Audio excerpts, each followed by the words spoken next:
Sampling bias is a systemic error that occurs when the selected sample does not properly reflect the population.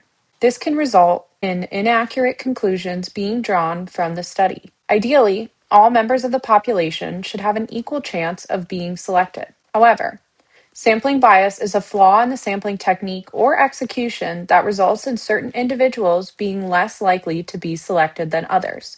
This creates bias. There is considerable overlap between what is considered sampling bias and what is considered selection bias, depending on the discipline. Some sources even use the terms interchangeably. But for the purpose of this video, we'll be defining sampling bias as bias that occurs during the process of obtaining a sample from the target population, while selection bias is a broader term that can refer to any systematic difference caused by the way individuals are selected, included, or excluded from a study. So sampling bias pertains to the initial data collection phase and can be considered a specific type of selection bias.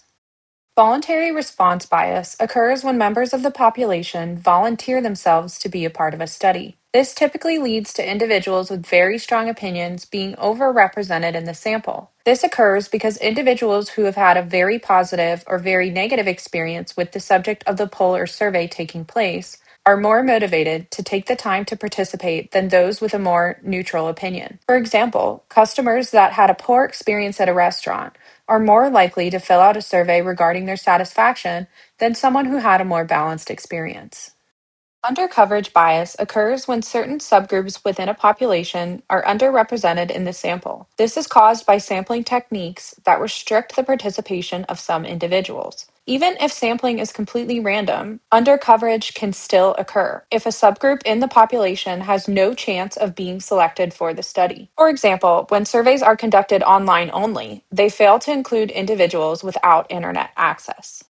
Non-response bias occurs when individuals selected for the sample choose not to participate. Unlike voluntary response bias, where individuals self-select, non-response bias occurs when individuals that have already been chosen by the study design decline to participate. This can be a complete lack of participation or partial if an individual leaves specific questions on a survey unanswered. For example, if an entire class is sent a survey, the students with the highest workloads and least amount of free time may be more likely to not return the survey, leading to non-response bias. Random sampling methods can be used to prevent sampling bias. Simple random sampling can ensure that each individual has an equal likelihood of being selected, and stratified sampling can ensure that subgroups within the population are reflected in the sample that is selected. These techniques were discussed in greater detail in a previous video that I'll have linked. Additionally, non-response bias in particular can be reduced by improving response rates through using varied or improved methods of contact,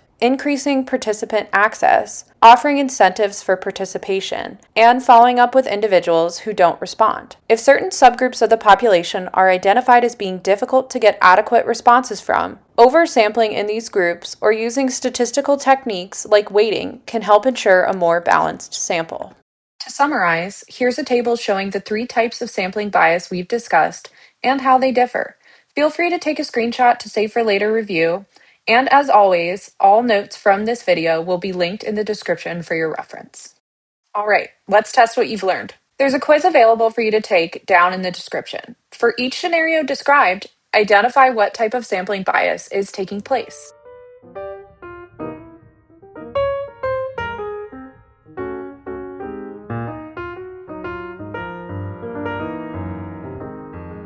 Thank you so much for watching. If you took the quiz, please let me know in the comments how you did. Don't forget to like this video if you found it helpful and subscribe to the channel for more content like this. Thank you. Bye.